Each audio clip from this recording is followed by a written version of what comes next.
You are Locked On Bulldogs Postcast, part of Locked On Sports Atlanta on the Locked On Podcast Network. Your team every day. Welcome into the Locked On Bulldogs Postcast, your home for the best Georgia Bulldogs football talk. It's local insight you can't get anywhere but right here at Locked On. I'm your host, Tanisha Batista. Alongside me is Brian Gephardt, and today's episode is brought to you by FanDuel. Place your first $5 bet, and you'll get started with $200 in bonus bets guaranteed. Visit FanDuel.com to get started. And the Locked On Bulldogs Postcast is part of the Locked On Podcast Network, your team every day. So this game was way closer than it should have been. We'll talk about that and whether or not anyone showed themselves to be great today as Georgia escaped with a 41-31 win over Mississippi State. So, Brian, let's start with Carson Beck. He had huge numbers today, but even with 16 straight completions from the first half to the second half and 317 yards in the first half, 36 of 48 for 469 yards and 3 touchdowns to end the game, Beck still threw a pick in the second half. That was in a spot that seemed perfect, except it was perfectly thrown for Mississippi State. So we thought Beck played really good last week.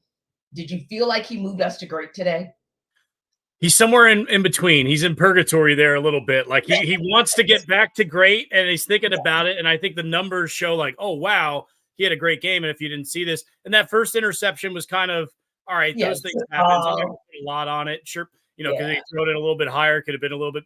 There's not a whole lot you could do about that. Tip ball went up in the air, that sort of thing. That second interception that you mentioned there in the second half, he was staring down. I believe it was Lawson Lucky on that route. Yeah. I mean, you could see his head does not move at all. Right. And he thought, all right, maybe I can get this thing in there. And they had a little momentum going. There were some good things happening because it was after a big end around from Anthony Evans. Nice to see him have a big day there as well. But there was parts too in this game as well where Carson Beck had just a comical amount of time in the pocket, like to the point where he like read everything, went back, reread it, wrote the cliff notes for it, and then was able to make a throw, which is just a kudos to the offensive line and the way that they were able to play today. So I thought he played better. I thought he took a step in the right direction, but I felt like the mistakes feel like they're magnified right now. And that one to Lawson Lucky, that's not one you're not going to get away with against better competition, maybe even next week there in Texas.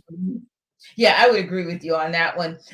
I was loving what I saw in the first half. He was crisp. He was getting the ball to his receivers, basically throwing some of them open. And I'm thinking, okay, he's about to have a banner day. We're about to see greatness. But I felt like we saw greatness in the first half. And then in the second half, I was like, that's way too much good/average Carson Beck. And I don't want to see any of that, especially in the second half, that you will take not momentum per se, but like you said, they're going to Austin and they're about to face a very powerful offense. And you don't want to get in a situation with them where it's like a track meet, if you will, because you make one mistake in that track meet and they'll make you pay. They're not Mississippi State. So that was the biggest thing for me. I still saw just a few too many situations where he just didn't make the right decision. Yes, he got to, like you said, his second read and third read sometimes. Well, like you said, the O-line gave him everything that he needed to be able to do that. But I still question, but can he do that when pressure's coming and he needs to dump it off that for me, that was my question. In a pressure situation, what would you be able to do as far as check downs and reading and getting to your second or third read? Yeah, can he do it in a hostile environment early and often and for 4 quarters? We saw it in Alabama in that second half of it. There was one really nice moment, I thought, from Carson Beck, because you don't see it too often from him, where he was pressured and flushed out of the pocket and had to roll to his right and made a really nice deep throw to Dylan Bell, who was able to get that 1 foot down as he was getting pushed out of bounds. I thought that was the best play of the day on the offensive end. To see to know that he has that ability. I almost want to see, I wrote down early, and it changed because the passing game was so good, but there was a 3rd and 2 where I thought Carson Beck could have picked up the first down with his legs.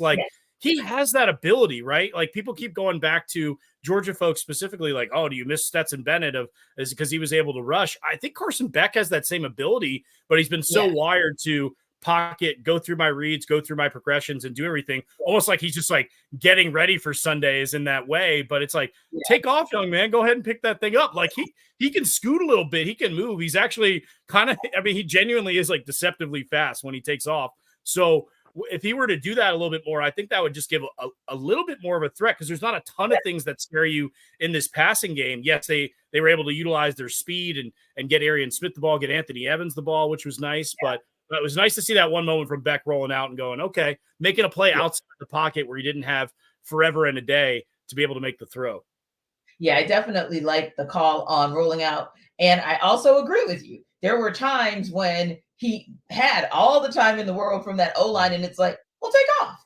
Because again, some of what you're doing, especially when you're this far ahead in the game, is trying different things to see if you are capable of doing it or capable of sustaining it, because you're going to have to sustain it next week. So you don't want anybody thinking that, well, this is a true pocket passer and he can't run and he won't run. You got to show that a little bit more, because that, like you said, he may not be Stetson Bennett style taking off and running down the field, but he still has enough to get this team to move the chains, and maybe sneakily, since nobody's expecting that of you, maybe you'll be able to get something going. But overall, what would you say about this offense and how it performed? Well, but I can't go to like, I definitely can't do an A. I'm feeling positive today, so I'm going to go B plus just because of the sheer volume. I do think the offense played, generally speaking, pretty well. I almost got to the point, you complain about one thing and they start to do something and then you want something else back, right? You can't ever have it all. So it was very nice to see the offense push the ball down the field and try to challenge the defense and really be like, okay, we have guys and their speed to be able to do that. But I was also in that spot where like, damn, Georgia, run the ball a little bit. Especially when you got into that second half and got the lead, run the ball, establish the run. I know they wound, I think it was 150 or 160 total rushing yards. 1/3 of that was on one play from Anthony Evans. And then I was thinking, with it being sort of, it wasn't ever super, super close, but it felt like a game there for a little bit. And then I thought, I felt like the formula was kind of like, okay, ETN, 22 touches last week. And now it was completely spread out again. They got Frazier involved earlier than he thought. Branson Robinson had the touchdown, and then he left the game with the knee injury. I know we'll have more information about that.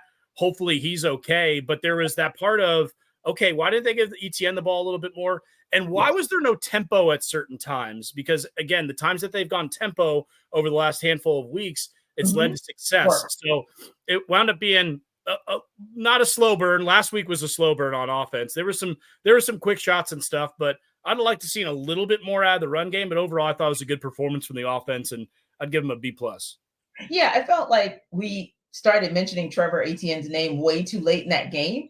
I wanted to see Georgia push that running game as well. I felt like they had the opportunity to, and I felt like maybe Mike Bobo abandoned it too early just because maybe, hey, a running back, whomever, whichever one it was, got caught at the line of scrimmage or got caught behind the line of scrimmage and is like, okay, that's it. We're abandoning the run. And that, I think, to your point, makes you a little bit more one-dimensional than you want to be. And like I said, they came back to it later in the game, and that's how they were able to take so much time off the clock and eventually punch it in. But yeah, I want to see more of that, just that variety, and giving the defense and the defensive coordinator on the other side something to think about. One more thing, Kirby going for it in the red zone on 4th down late in that game. He didn't have to, but he did. And I really, really loved it. And I thought about this comment that was made earlier in the week that maybe this team needed to play desperate this week. Someone was just asking Kirby that question, and he said, no. He said, I see more as aggressive play. So do you feel like on plays like that, you were pleased to see them go after it? When it happened in real time, I wrote it down and circled it and was like, Georgia needed this play. They didn't need it to win the game against Mississippi State. It wasn't necessary to get the W tonight, but it was just that confidence, like, go get a yard. Here's your best player on offense. Give him the football. Your offensive line should be able to do this against Mississippi State. Punch this thing. And, worst case scenario in the actual scheme of the game, if they weren't able to get it, it would have had to been 99 yards going the other way for Mississippi State. But the way they were moving the ball in the second half, maybe they would have been able to do that. Yeah. But I think it's a confidence booster, and just to moving forward, like, all right, we need, this team needs to have the ability to get a yard and to be able to do this. Cause now it's like, okay, kind of finding some things on offense, able to push the ball down the field. Beck's throwing for 400 or 500 yards in some of these games, but you got to have that balance of, all right, you need a yard or two. Here's the best guy. right here. There was also another run too that ETN had in the first half that got called back as a holding. Nice little bounce to the outside where he was able to take it. It was a touchdown that was taken back. So he looked good. And then also at a second glance, he did wind up with 17 touches. He had 6 catches in the game as well. It just felt like at spurts where it was like, all right, maybe ETN again, just because there was parts where it was kind of like, all right, get this thing going again, get this thing moving. So. Yeah, and it seemed like a little bit in that first quarter they were going to go that way because of Branson Robinson. And then, like you said, unfortunately, he went down with that knee injury, and we'll find out a little bit more about that, I'm sure, in the next couple of days. But like we said, Georgia's defense, man, oh man, it seems like they could get got. We'll talk about that when we go between the hedges on the other side.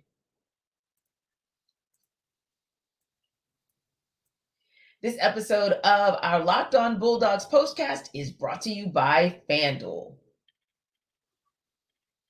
So, NFL fans, we're going into week 6, and you can still get the season going. I should say start the season because it is 6 weeks in, but you can certainly get the season going and continue it with a big return on FanDuel, America's #1 sportsbook.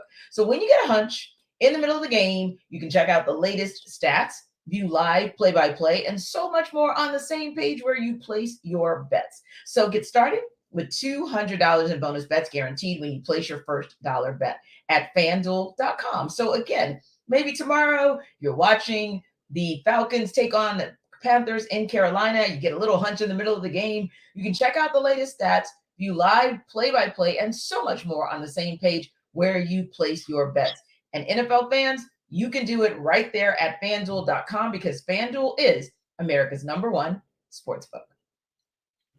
This episode of our Locked On Bulldogs postcast is also brought to you by Z-Biotics. So Z-Biotics pre-alcohol probiotic drink is the world's first genetically engineered probiotic. It was invented by PhD scientists to tackle rough mornings after drinking. So here's how it works. When you drink, alcohol gets converted into a toxic byproduct in the gut. It's this byproduct, not dehydration, that's to blame for your rough next day. So pre-alcohol produces an enzyme to break this byproduct down. So just remember to make Z-Biotics your first drink of the night. Drink responsibly and you'll feel your best tomorrow. And I have to tell you that certainly homecoming is just a few weeks away for me, and people get a little lit at homecoming. So this is the type of pre-alcohol that you want to give a try so that you have the opportunity to be able to have the first drink of the night with Z-Biotics. Drink responsibly, and then you'll feel your best tomorrow. Go to zbiotics.com/LockedOnCollege to learn more and get 15% off your first order when you use Locked On College at checkout. Z-Biotics is backed with 100% money back guarantee. So if you're unsatisfied for any reason, they'll refund your money, no questions asked. Remember to head to zbiotics.com/LockedOnCollege and use code LockedOnCollege at checkout for 15% off.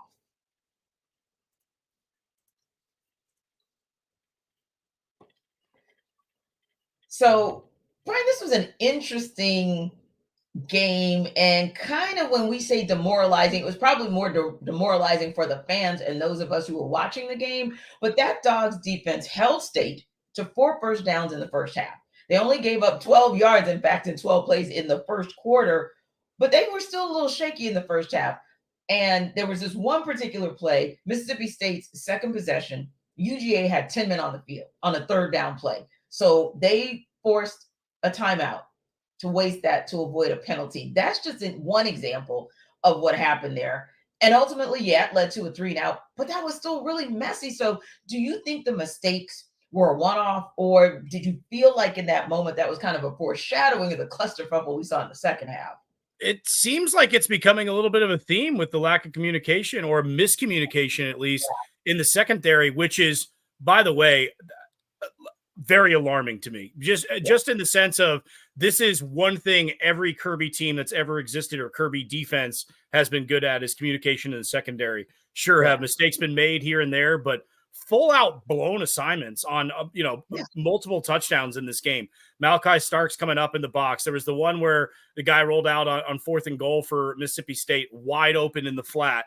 Like, it was just parts where you're like, okay, it's one thing if a guy gets beat one-on-one, but to your point, to have 10 men on the field and to have just completely blown assignments and thoughts and coverages from safeties in this game. It was just like, what is happening? And then it happened on almost back-to-back plays where they got beat for the 70, I think it was a 72-yarder. And then it was a couple of penalties for Miss State. And then again, Starks came down in the box. It was just like, I don't know if it was just something they gave him a different look or what it was, but it happened multiple times. So I think to answer the question specifically, T, as far as in the first half, I think it was a foreshadowing, and it was foreshadowing the sense of like, hey, this is about to get pretty bad, pretty ugly for the secondary in the second half. That Van Buren kid, who was a true freshman, I mean, he came into his own. This is one of the better halves of football he's had. And Mississippi State, this is the most points they've scored against any team that wasn't named Eastern Kentucky in week one. I mean, they played Texas last week. Texas held them to 13 points. They haven't scored 30 plus in any other game again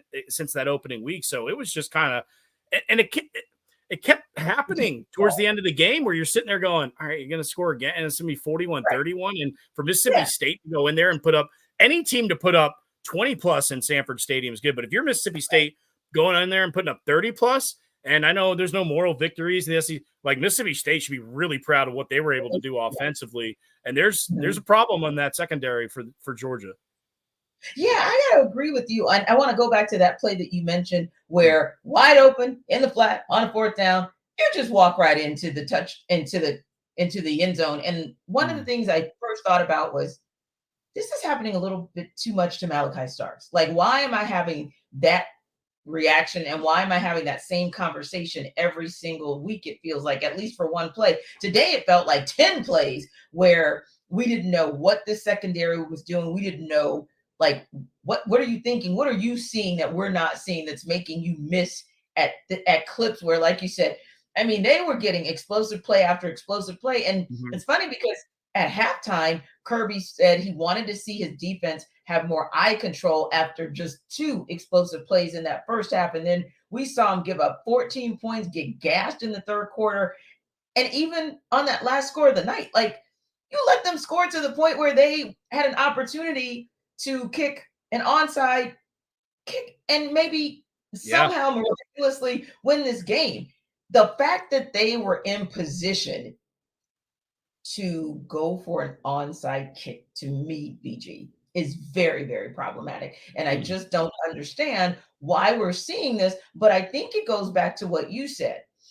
Yes, you gave up the explosive plays, but how did you give it up? Because it doesn't seem like you guys were communicating. I think that's the number one thing that I've seen consistently as well. This team just seems disjointed, and it just seems like that guy's playing over there, that guy's playing over there, and we're just going to do whatever, especially in the secondary. And you simply can't do that in an SEC where teams do run up the score. We know what Texas scored 34 in Oklahoma today.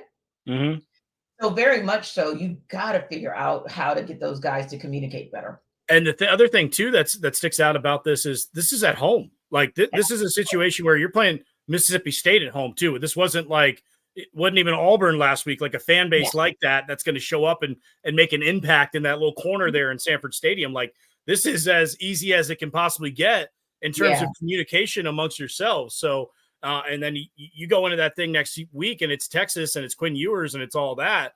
I mean, if the communication isn't right now, and on top of the, we're talking about the communication part of it, just from the skill. I mean, the corners got beat multiple times one-on-one. I mean, just flat out got beat. I mean, some of it was a safety issue and being able to have them on the back end, but there was also spots where they were just beat one-on-one in those situations. And that's another alarming thing. And that was something, coming into the season, it was kind of like, okay, what are the corners going to shake out like? What is it going to look like? And, losing those veteran guys in the secondary seems to be a bigger issue than we thought it was going to be, just because the collective talent in that secondary, specifically at safety, was so hyped. And so these guys are big and flipping KJ Bolden and Malachi Starks. But I guess there was a big communication aspect that's been lost. And it's something they got to fix, because it's heading in the other direction and you're halfway through the season. So you're in a spot where it's like, okay, this is getting worse, not better. And that's a problem. Yeah. And you were although everybody was expecting Carson Beck to be great, when he wasn't great, you always thought, hey, that's no big deal because this defense is capable of holding off the team while the offense gets itself together. But I don't feel like that could happen. I feel like if you're not careful, you'll go into a track meet situation again with Texas, like you did with Alabama, and then you'll find yourself in a 2-loss situation just over the midpoint. And that ain't good. That ain't good. But yeah, I agree with you. I think communication wise, it was troublesome. And the fact that we've seen bits and pieces of it in each and every game, but it was almost like the standard in the second half. And I don't understand. Other than sometimes I think this team sleepwalks through certain plays, certain possessions, and certain teams. And there's nowhere in the SEC, as Vanderbilt showed last weekend, where you have the good fortune or the luxury to sleepwalk. Just can't happen. So we will look at Georgia overall and see if we saw anyone go from good to great. We'll talk about that on the other side and next up.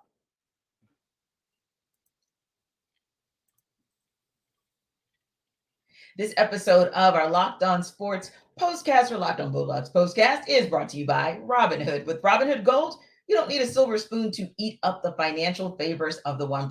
Robinhood Gold allows others to get the rates and perks usually reserved for high society. Now, the resourceful individual with Robinhood Gold can earn the very liberal rate of 4.5% APY on uninvested cash, receive unlimited 1% deposit bonuses, and be rewarded with a handsome 3% retirement boost on an IRA account.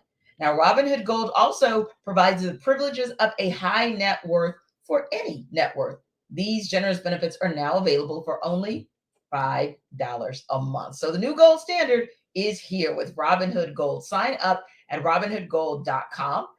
Terms do apply, or Robinhood.com/gold. I want to say that again so you guys get it right. Sign up at Robinhood.com/gold. Terms apply. For product-specific disclosures, again, visit Robinhood.com/gold. Investing involves risk, rate may change, and gold membership is offered by Robinhood Gold, LLC.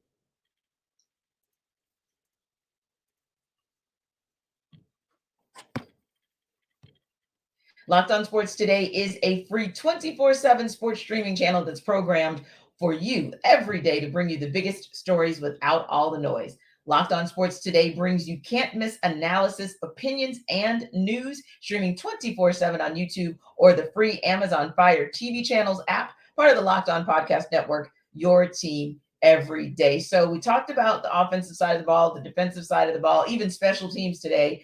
Did anyone or any part of this team, right? Any part of this team show you anything great today?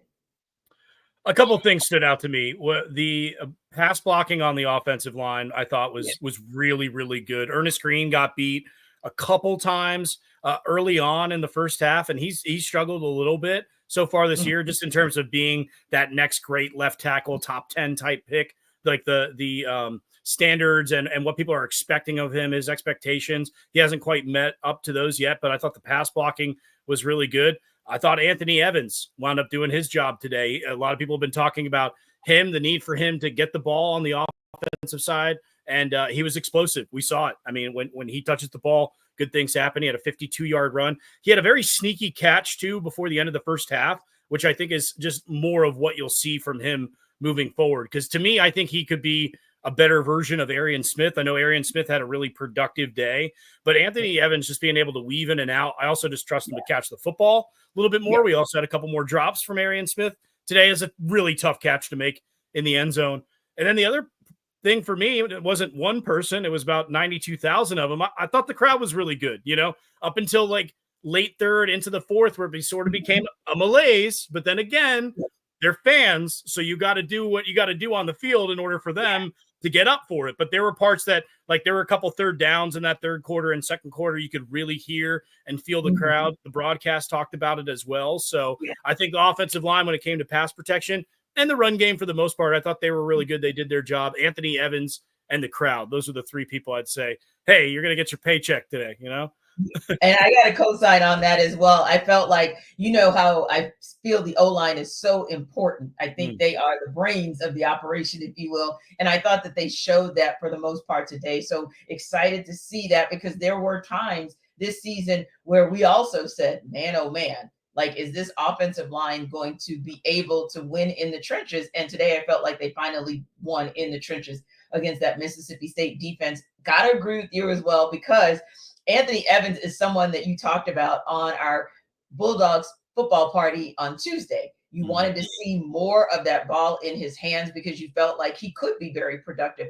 And, he had the one carry for like 52 yards, which was crazy, right? But then you see him also very productive with 4 catches for 41 yards. And I think, too, he's sneaky fast.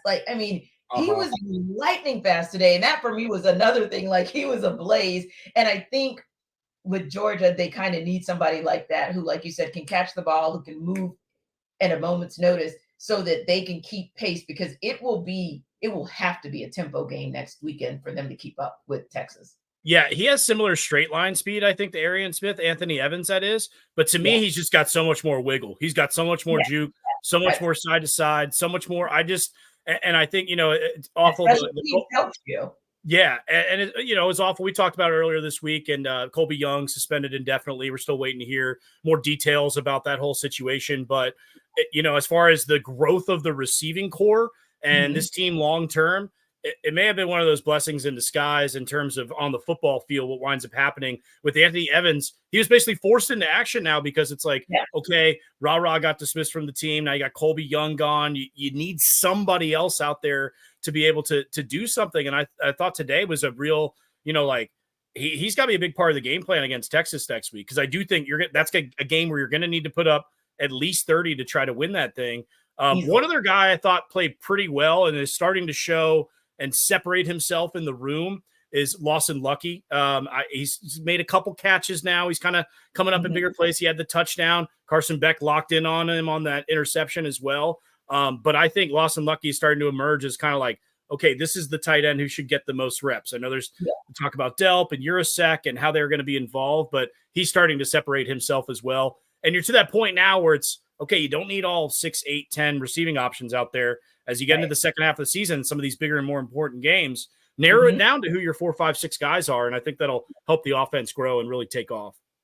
And I think, too, in addition to narrowing it down to just your 5 or 6, I think while you don't have to have wide receiver 1 per se, maybe you'll have 1A and 1B.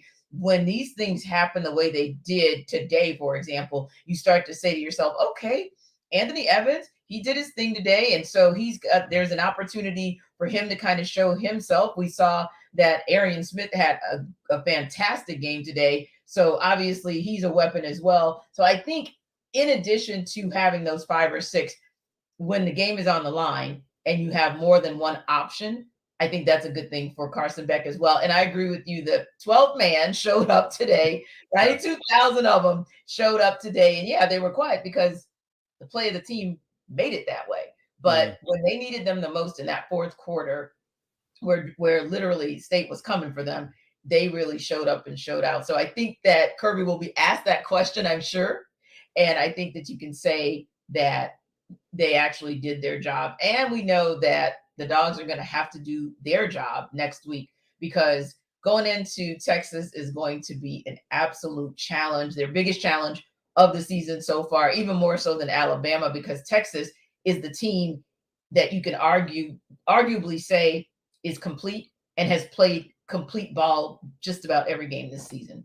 Yeah, they're the team to beat at the moment. They are. I mean, not that, they hadn't won the whole thing yet, but Texas is back. I mean, they put it on Oklahoma today. They also ended it with, I wasn't able to watch that game just because we were watching the Georgia Mississippi State game in the way we were. But I saw a little clip of afterwards. Texas had a Baker Mayfield jersey at the 50-yard line and then planted the Texas flag on top of the Baker Mayfield jersey. If you remember going back years when Baker did that to them, and had done that to a few opponents there too. So Texas is right. I feel like the thing with Texas is they haven't shown a ton of flaws, right? I mean, it hasn't been exposed. Where Georgia, you go in and go, all right, this secondary can be got. Offense isn't necessarily scary. You even saw Beck was successful today, and a lot of wide receivers had big games, but they came in and had these corners playing 8, 10, 12 yards off the receivers. They're like, all right, if you want to try to beat us deep, and they did, but I thought it was kind of a little bit of a ballsy kind of a play in terms of okay, you can go throw those little side passes and we can go from there with it. And I wonder if other teams will take that into consideration of like, all right, you can have that underneath. And Georgia even does that sometimes on the defensive end where they're like, you take what you want in between the 20s, but when we get down to it in the red zone, let's see what happens. Texas is going in with a lot of confidence, beating their rival, looking the way that they are. They're going to be at home. Game day is going to be there. Haven't seen a line for the game yet, but I would assume Texas would and should be favorites in this game. And Georgia's the one who's got to go in and really prove something. I mean, sure, Texas does too, but it's Georgia that you look at and go, this is a flawed football team. Let's see what they got in Austin next week. Yeah. We thought that they would have to play their best game against Alabama, but now they're really going to have to play their best game because they're up against it when you already have that one loss. You really don't want to get a second loss, and you really don't want to get a second loss this early in the season because then it becomes an uphill battle on whether or not you'll be one of those SEC teams that gets into the playoffs. Thanks for making Locked On Sports your first listen of the day. Be sure to stop by the Atlanta Football Party Dogs Edition for your second listen, and be sure to like and subscribe to our YouTube channel. We're also free and available wherever you download your podcasts. We'll see you Tuesday.